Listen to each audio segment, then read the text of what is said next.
ধন্যবাদ সবাইকে। ধন্যবাদ মানারাত ইউনিভার্সিটির সমন্বয়ক মঈনকে তার বক্তব্য উপস্থাপন করার জন্য।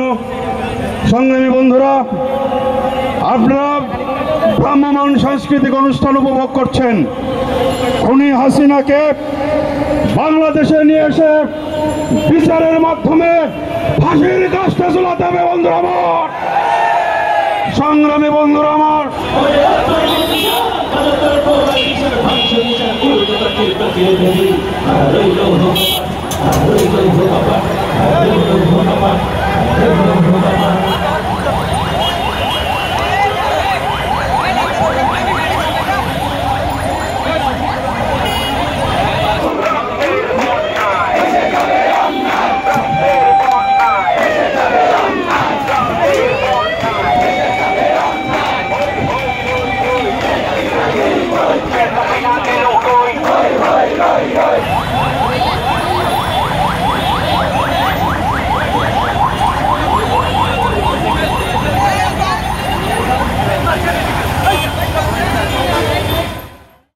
সংবাদ, ফিচার ও অনুষ্ঠানের জন্য ভিজিট করুন সংবাদ প্রকাশের ওয়েবসাইট এবং যুক্ত থাকুন ফেসবুক পেজ ও ইউটিউব চ্যানেলের সঙ্গে।